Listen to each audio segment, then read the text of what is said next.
리플의 CEO인 갈링하우스가 미국 CBS 시사 프로에 출연을 했다고 합니다. 해당 방송국은 세계 최초로 컬러 방송을 시작한 방송국이며 미국의 MBC라고 불리는 거대한 방송국 시사 프로에 출연한 것인데요. 해당 방송에서 갈링하우스는 미국의 암호화폐 규제가 명확해진다면 리플의 값어치는 지금과 비교할 수 없이 크게 성장을 할 것이다 라고 이야기를 했다 합니다. 또한 갈링하우스는 지난 미국 선거에 막대한 자금을 투자해 정치적 영향력을 행사한 이유에 대해서 규제의 명확성을 원했기 때문이라고 언급을 했습니다. 단순히 규제를 완화시키기를 요구하는 것이 아닌 명확하고 일관된 규제의 틀을 원한다는 것이죠. 자세한 이야기 지금 바로 시작할게요. 9일에 있었던 CBS 방송의 간판 시사 프로그램 60분에 갈링하우스가 출연을 해서 수많은 리플 보유자들과 암호화폐 보유자들의 관심을 한몸에 받았는데요. 수많은 이야기들을 했지만 여기서 가장 중요한 건 인트로에서도 말씀드렸듯 규제의 명확성입니다. 그간 가모화폐 규제에 대해서 항상 말이 많았죠. 제대로 된 규제가 없고 규제가 있다 하더라도 SEC 측에서 말도 안 되는 트집으로 물고 늘어진 경우가 굉장히 많았으며 그로 인해 가장 큰 피해를 본 것이 바로 리플이었기 때문이죠. 아마 갈링하우스도 많이 억울했을 겁니다. 여기서 나오는 규제의 명확성이 무엇인지 알기 위해선 과거 SEC와의 소송에 대해 어느 정도는 알아야 하는데요. 간단하게 설명드릴게요. 우선 리플의 역사죠. 2015년 리플은 은행이 해외 송금 수단으로 리플을 사용하도록 설득을 해왔죠. 그리고 이를 위해 2016년 갈링하우스를 고용했으며 그를 고용한 것은 성공적이라고 볼 수 있었습니다. 실제로 금융기관과 은행에 글로벌 송금을 위한 가교통화로서 제안을 했고 이는 상당히 효과적이었으니까요. 그로 인해 리플은 여러 주요 기업들과 파트너십을 맺고 가교통화로서 발돋움 해나갑니다. 하지만 여기서 SEC 측이 개입을 했죠. 무면허 증권을 대중에게 배포했다는 이유로요. 이게 2018년도 초반입니다. 길고 긴 싸움이 시작이 되었고 리플은 그로 인해 하락을 하고 보유자들 역시도 힘들어하던 수년이었죠. 그리고 2023년 드디어 뉴욕 지방법원에서 대중, 즉 일반 투자자와의 거래에서는 리플이 증권으로 간주되지 않는다, 즉 문제될 게 없다 라는 판결을 내립니다. 이로 인해 리플에겐 문제가 없다라는 게 5년이 넘는 시간이 지나서 해명이 된 것이죠. 자, 그러면 갈링하우스가 계속 말하는 규제의 명확성은 왜 이야기를 하는 것이냐? 바로 2019년 SEC 측은 비트코인이 증권이 아니라고 공개적으로 공표를 했으나 리플은 증권이라고 이야기하고 있다라는 것이죠. 이런 점으로 인해 SEC가 말하는 증권의 의미가 불분명해졌다는 겁니다. 보통 투자개혁을 증권이라 선언을 하는데 이의 핵심은 수익에 대한 투자자의 통제권입니다. 즉 투자자가 해당 자산에 대한 통제권이 없는 경우를 증권이라 표현하죠. 하지만 리플 홀더분들, 리플에 대한 통제권이 본인한테 없나요? 리플 수익에 대한 통제권이 우리에게 없나요? 아니잖아요. 그렇기에 모호하다는 겁니다. 하지만 이제는 달라졌죠. 트럼프가 당선이 되고 SEC의 머리인 게리 겐슬러를 쳐내고 암호화폐판에 활기를 불어넣고 있습니다. 리플에게 말도 안 되는 트집으로 소송을 걸었던 SEC가 사라졌으니 리플의 미래는 어떻게 되겠습니까? 정말로 기대하셔도 좋을 것 같습니다. 리플뿐이 아니죠. 트럼프가 밀어지고 있는 가상화폐 시장 앞으로 어떻게 될지, 그리고 어떤 코인으로 확실한 수익을 가져가셔야 할지 영상에 가득 담았으니까요. 영상 끝까지 시청하세요.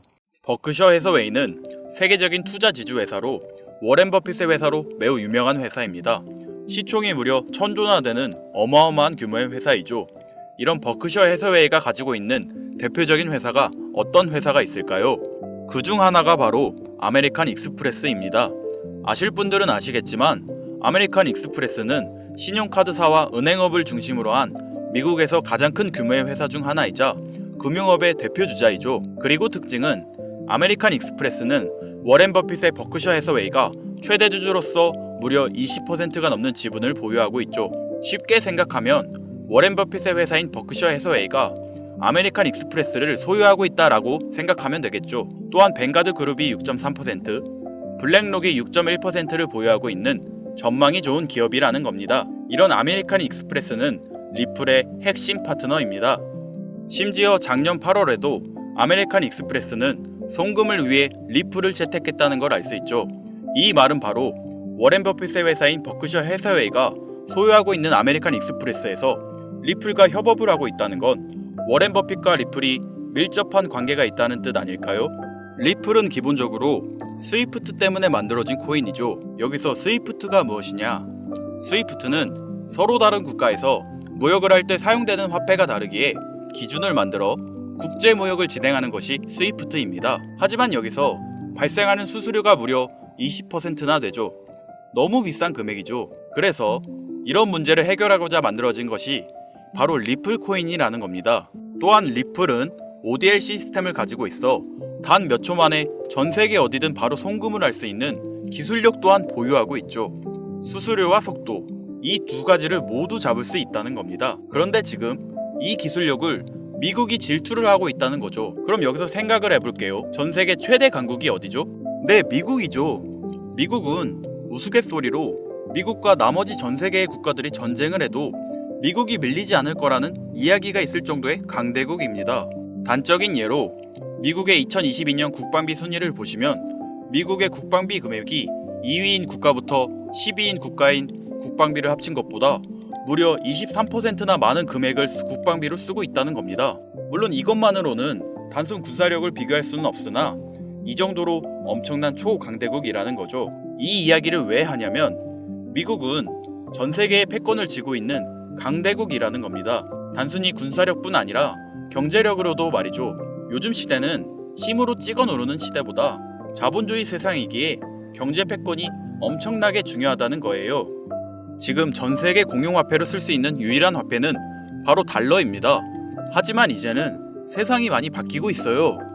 언제부턴가 현물화폐보다 편리하고 안전하며 유동성마저도 뛰어난 암호화폐가 탄생을 하고 말았죠. 이 암호화폐가 탄생을 하고 오랜 시간이 지나지 않아 달러의 패권이 달러의 입지가 조금씩 흔들리기 시작했고 지금은 수많은 암호화폐들이 달러의 자리를 위협하고 있는 상황입니다. 앞으로 암호화폐가 달러를 잡아먹게 된다면 미래의 미국은 전 세계의 경제 패권을 쥘 수가 없게 되죠. 그래서 어떻게 하고 있죠?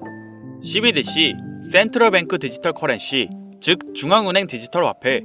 미국에선 이 CBDC를 이용해서 달러를 디지털화시킬 계획을 가지고 나왔다는 거죠. 하지만 CBDC를 발행하기엔 오랜 시간이 필요하기에 그 시간 동안 달러의 패권이 흔들릴 것이고 그리 된다면 달러의 입지가 위험해지고 경제 패권을 더 이상 쥘 수 없게 될지도 모른다는 거죠. 그래서 미국의 바이든 정부는 암호화폐를 규제하기 시작했습니다.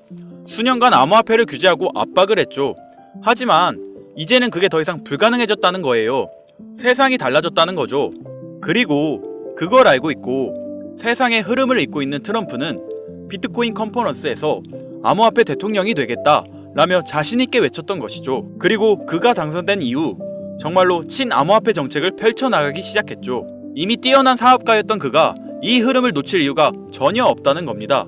자, 그렇다면 앞으로 리플의 행보 어떻게 될 것 같으신가요? 정확히 잘 모르시겠죠? 그래서 제가 그에 대한 답변으로 엄청난 자료를 찾아왔습니다. 이 정보는 제가 우연히 발견한 정보인데요. CBDC를 위해 기반으로 삼을 가교통화 코인의 적합성 및 미 연방지구별 논의사항을 보여주는 자료입니다. 여기에 보시면 보스톤, 뉴욕, 필라델피아, 애틀랜타, 시카고 등등등 수많은 미국 지역들의 통합 예측 자료가 나오고 있죠. 여기에서 아래로 쭉 내려보면 크로스 링키드, 즉 가교통화로서의 적합성을 보여주는 표가 있습니다. 대부분의 코인들이 부적합이라고 나와 있습니다. 하지만 여기 리플과 시바이누가 보류라고 표기되어 있는 걸 확인할 수 있었어요. 뭐 그럴 수 있어요. 리플은 법적 공방이 남아있고 시바이누는 탈중앙화를 목적으로 나온 코인이다 보니 어찌 보면 CBDC와는 어울리지 않을 수 있죠. 하지만 다르게 생각해보면 두 코인 모두 세계 어디든 자유롭게 금융 서비스를 제공받을 수 있다 보니 이보다 더 뛰어나고 자유로운 가교통화가 있을 수 있을까? 라는 생각도 들긴 했죠. 그런데 여기서 저는 충격적인 내용을 확인할 수 있었어요. 여기 보이시나요? 시바이누조차 보류로 나와 있는데 이 생소한 코인이 적합이라고 나와 있었습니다. 진짜 너무 생소한 코인이었어요. 그래서 이 코인의 정보를 좀 찾아봤는데 정말 신기할 정도로 정보가 없었습니다. 그런데 바이낸스에는 이 코인이 상장이 되어 있더라고요. 그래서 저는 의구심이 들었습니다. 전 세계 은행을 이을 수 있는 가교통화 자리에 아무도 모르는 코인이, 그것도 정보도 별로 없는 코인이 리플과 시바이누보다 높은 자리를 선점하고 있다? 그리고 신기할 정도로 정보가 완벽하게 통제가 되어 있다? 아무리 봐도 너무 이상해서 곰곰이 생각을 해보다 얼마 전에 있었던 미 대선이 떠올라서 혹시 트럼프 당선에 이목이 쏠려 있을 때를 노려 4분기에 이 코인을 가교통화로서 밀어주려는 건가? 라는 생각이 확 들더라고요. 그래서 바로 국내 거래소 중 가장 거대한 거래소인 업비트를 확인해 봤는데 놀랍게도 올해 이미 상장이 되어 있었습니다. 그뿐이 아니었죠. 일본의 비트플라이어, 중국의 후오비, 미국의 코인베이스, 유럽의 비트스탬프, 인도의 와지렉스, 두바이의 바이비트 등 전 세계에서 내놓아야 할 가상화폐 거래소에 모두 4분기 상장 예정인 코인으로 이 코인이 올라와 있었어요.